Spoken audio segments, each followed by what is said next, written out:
بسم الله الرحمن الرحيم. الصلاة والسلام عليك يا رسول الله. الصلاة والسلام عليك يا نبي الله وعلى آلك وأصحابك يا شفيعين يوم الجزاء صلی اللہ تعالی علیہ وسلم. آج سے ہم ترتیل کے متعلق اپنے اسباق سمجھیں گے کہ قرآن مجید کے اندر ارشاد ہوا ورتل القرآن ترتیلا، اور قرآن مجید کو ترتیل کے ساتھ پڑھو. تو ترتیل کی تعریف کیا ہے؟ ترتیل کی تعریف ہے تجوید الحروف و معرفت الوقوف. تجوید الحروف و معرفت الوقوف کہ حروف کو تجوید کے ساتھ ادا کرنا، اور معرفت الوقوف محل وقف اور کیفیت وقف کو پہچاننا. تو یہ ترتیل کی تعریف ہے. اب تجوید کیا ہوتا ہے؟ تو تجوید کا لغوی معنی ہے تحسین الشیء، یعنی کسی چیز کو خوبصورت بنانا، سنوارنا. اور تجوید کا اصطلاحی معنی تو ہر حرف کو اس کے مخرج اور صفات کے ساتھ ادا کرنا. یہ تجوید کی اصطلاحی تعریف ہے کہ ہر حرف کو اس کے مخرج اور صفات کے ساتھ ادا کرنا. پھر علم تجوید کا موضوع کیا ہے؟ تو علم تجوید کا موضوع حروف ہجائیہ ہے. کہ موضوع علم میں جس چیز سے بحث کی جاتی ہے وہی چیز اس علم کا موضوع قرار پاتی ہے. جیسے ڈاکٹر ہے تو وہ ہڈیوں سے، اگر ہڈیوں کے متعلق ہے تو وہ ہڈیوں سے کلام کرے گا، اس کے تعلق سے آپ کو بتائے گا ہڈیوں کے تعلق سے، تو وہی اس کا موضوع ہو جائے گی. اسی طریقے سے علم تجوید میں بندہ کس تعلق سے سیکھے گا، بتائے گا، تو حروف ہجائیہ ہیں. تو یہی حروف ہجائیہ اس کا موضوع ہے علم تجوید کا. پھر اس کی غرض و غایت کیا ہے؟ کیوں اس کی غرض و غایت پڑی سیکھنے کی؟ تو حروف کو صحیح اور خوبصورت ادا کرنا، یہ اس کی غرض و غایت ہے، تاکہ اللہ تبارک و تعالیٰ کی خوشنودی اور دنیا و آخرت کی سعادت حاصل ہو. پھر علم تجوید کی فضیلت کیا ہے؟ کیا فضیلت ہے؟ تو یہ علم بنیادی اور افضل العلوم ہے، کیونکہ اس کا تعلق اللہ تعالیٰ کے کلام سے ہے. پھر علم تجوید کا حکم کیا ہے؟ تو علم تجوید کا حکم چند احکام ہیں اس کے. اگر بات کریں حروف کو صحیح مخارج اور صفات لازمہ کے ساتھ ادا کرنا، تو یہ واجب اور ضروری ہے. اور صفات عارضہ کو ادا کرنا تو روایتاً یہ بھی واجب ہے. اور علم تجوید کا حصول، علم تجوید کا حصول یہ فرض کفایہ ہے کہ میل کی حد میں ایک عالم تجوید کا ہونا ضروری ہے، ورنہ سب مسلمان گناہ گار ہوں گے. تو یہ کچھ عارضی باتیں تھیں، اسی سے متعلق وہ بیان کر دی. اب یہاں پر بیان کیا جاتا ہے بموجب آیہ شریفہ، بموجب آیہ شریفہ.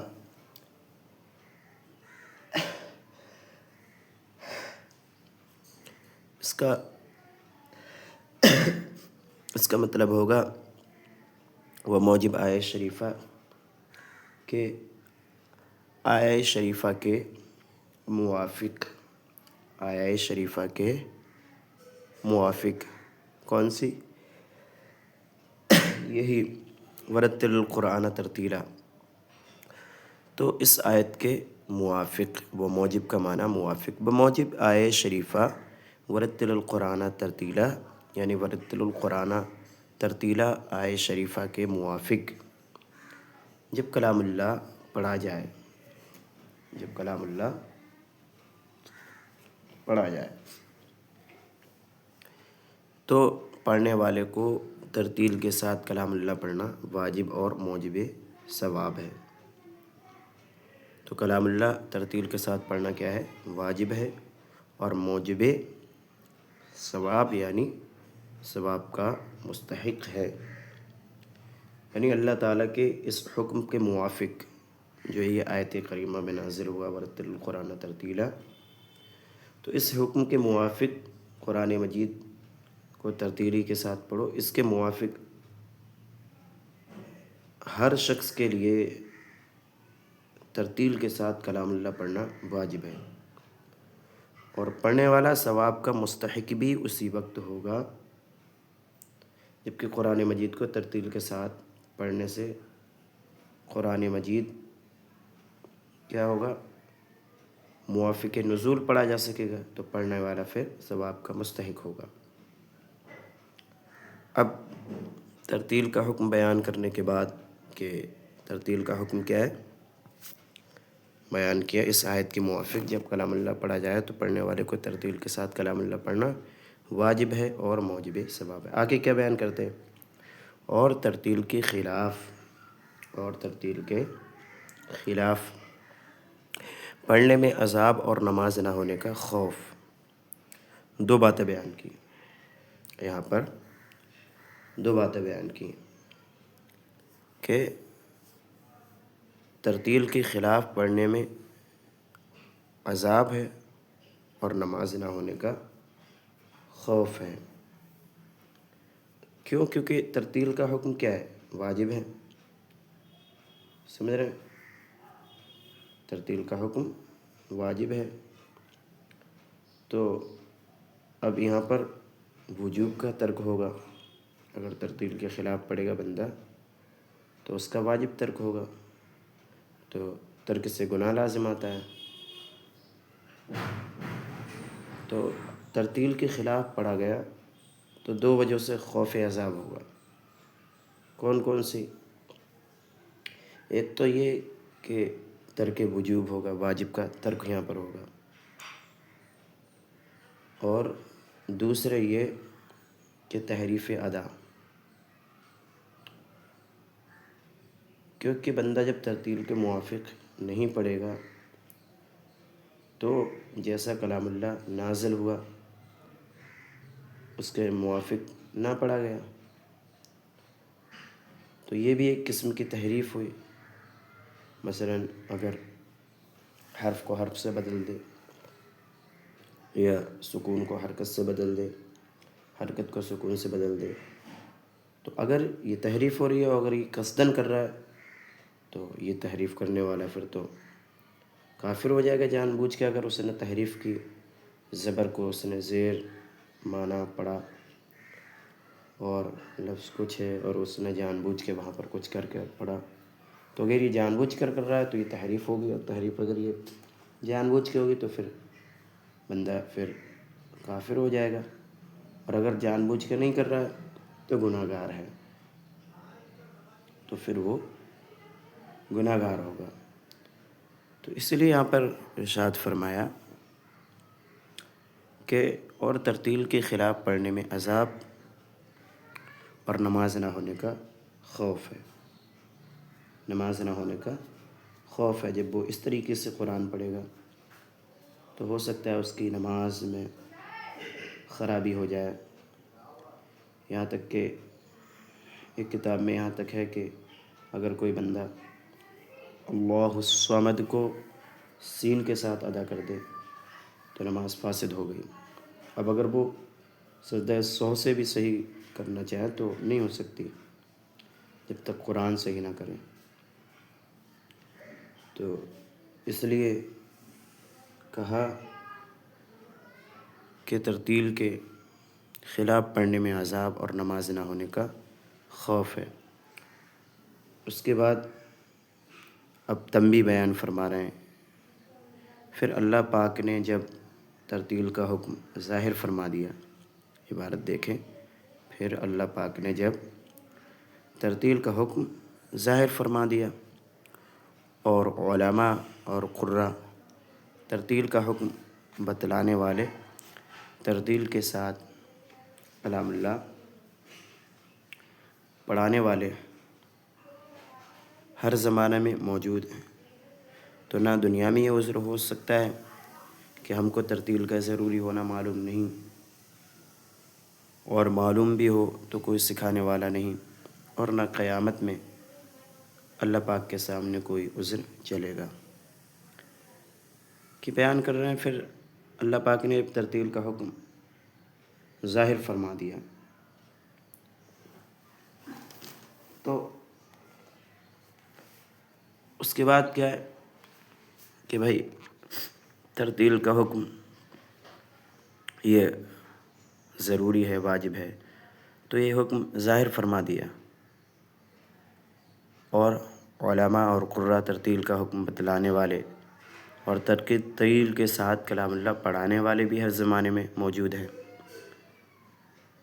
تو اب عذر یہ چل کیسے پائے گا؟ یہ عذر کیسے چلے گا؟ یعنی بھائی ترتیل کا ضروری ہونا معلوم بھی ہو گیا اور ترتیل کے ساتھ پڑھانے والے بھی ہیں، تو ترتیل کو سیکھنے میں ہرگز کوتاہی اور غفلت نہ کرنا چاہیے، ورنہ اس بات کو اچھے سے جان لینا چاہیے کہ ان کا عذر دنیا و آخرت میں کہیں نہیں چلے گا۔ تو یہ بڑے افسوس کی بات ہے کہ عمر پوری گزر جاتی ہے لیکن کلام اللہ اتنا بھی ٹھیک نہ ہو پاتا ہے کہ نماز درست ہو، عمر بھر کی نماز ناقص ہوتی ہے،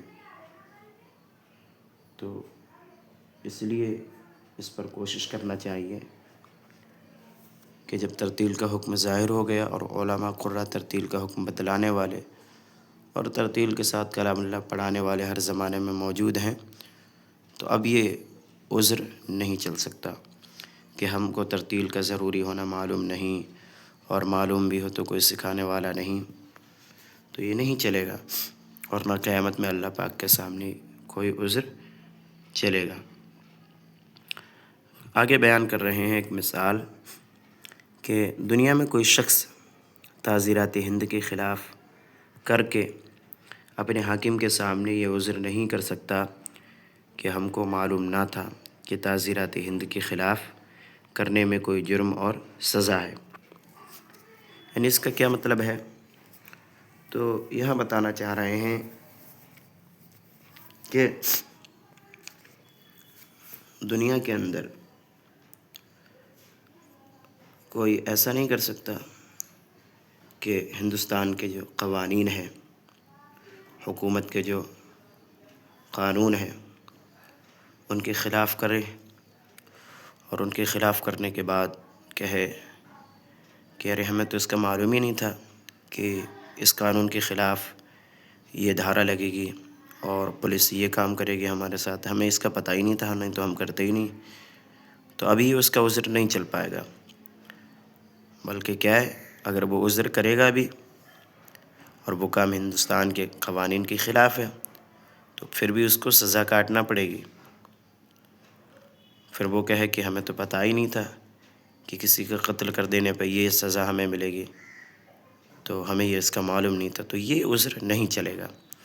تو یہی مثال دے کر مصنف علیہ رحمہ سمجھا رہے ہیں کہ دنیا میں کوئی شخص تعزیرات ہند کے خلاف کر کے اپنے حاکم کے سامنے عذر نہیں کر سکتا کہ ہم کو معلوم نہ تھا تعزیرات ہند کے خلاف کرنے میں کوئی جرم اور سزا ہے، اور اگر کوئی یہ عذر کرے تو قبول نہیں بلکہ بے وقوف بن کر سزا ضرور پائے۔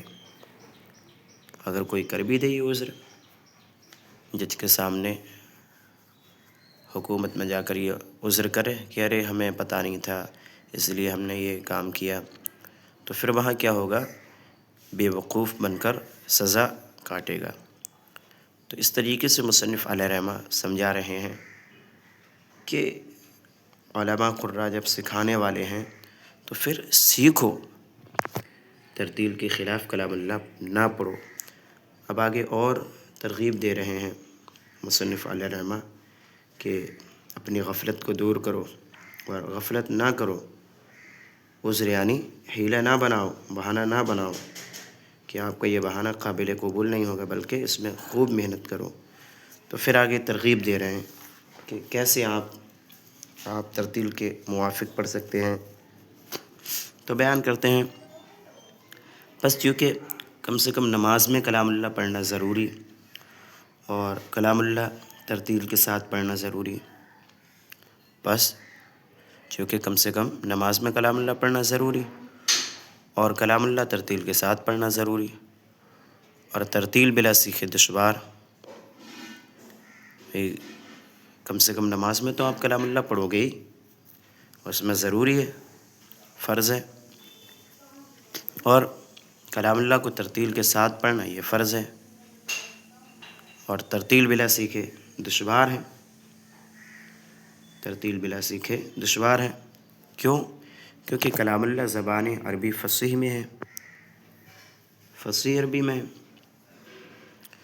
تو آگے بیان کر رہے ہیں، اور ترتیل کا سیکھنا آسان، ترتیل کا سیکھنا آسان، جیسا کہ انشاءاللہ تعالیٰ بھی معلوم ہو جائے گا، انشاءاللہ تعالیٰ بھی معلوم ہو جائے گا۔ لہٰذا ترتیل کا سیکھنا ہر مسلمان پر ضروری ہے۔